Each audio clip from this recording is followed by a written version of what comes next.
What's up everyone? Miss Ashlee here. I'm on a hike next to a beautiful river where I find myself around some cool streams and creeks with my friend Miss Emma. And as we've been walking, we've been talking about all the cool things we've read in different field guides and books about moving water, and I wanted to share some information that I found to be pretty awesome. Many of us know about food chains and food webs, right? Well, a lot of times when you're thinking about stuff like that in aquatic ecosystems, you're thinking of those big animals like river otters and fish and ducks, the things that are on top of the food chain.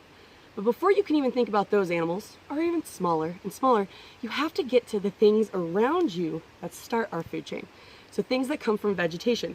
Right now I'm standing in a little riparian zone, and a riparian zone is your vegetation along water that the water might rise and go up on. Cool fact, huh?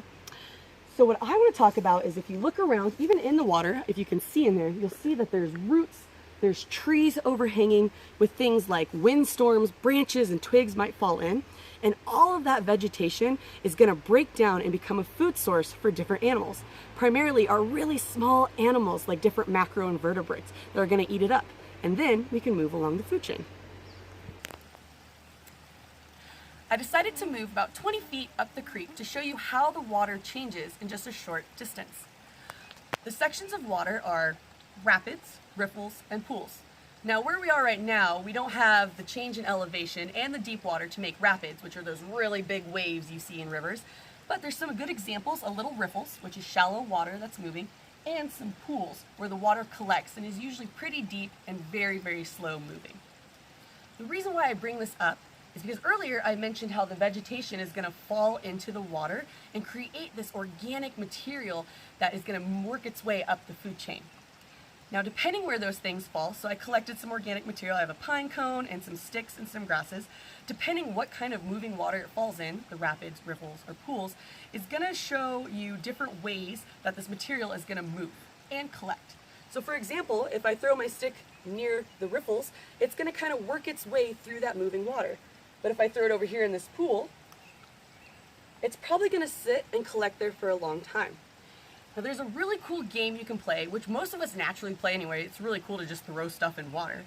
But I'm going to have Miss Emma come over and show you a game that'll represent or kind of demonstrate how the different twigs and sticks and leaves are going to move through different types of water.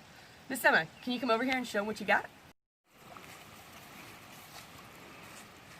Okay, so this game is called Pooh Sticks after Winnie the Pooh. So what I did is I grabbed a bunch of different things, and you could either grab all these yourself, or maybe you could play this game with a friend and you can each grab different things. So I have like a little stick and a pine cone and some grass and a slightly bigger stick and some bark. If you were doing something that was a bigger piece of water than this, you could even grab like an even bigger stick than this, but this is just a start. And what I'm going to do is I'm going to drop these in kind of one at a time so I can watch them, and you can follow them as they go down. So you'll notice, oh, so see, so the pine cone got stuck there already. Maybe I can tap it to see where else it goes. You only want to play this with things that are going to float. If you're doing like a rock, this isn't going to be that exciting. But maybe this stick will get stuck too. Yeah, so the longer sticks, it's tricky. They're going to get really stuck in something like this.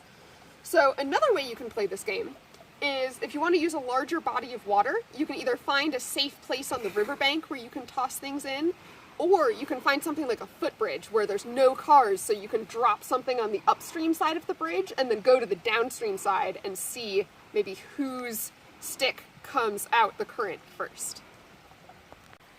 Great game, Miss Emma.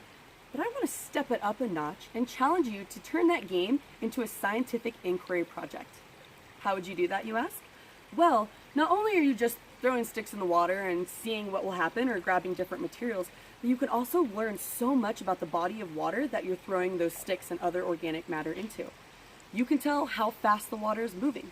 You can see where the water is moving. It'll show you the natural curves and flows of a stream or river system.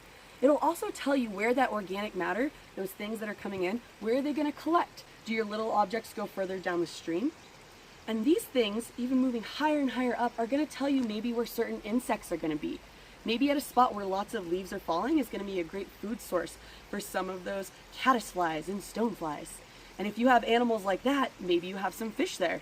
And if the fish are there, that's where the otters are gonna go. So we're bringing it back to that food chain. So where your things collect is gonna work its way up.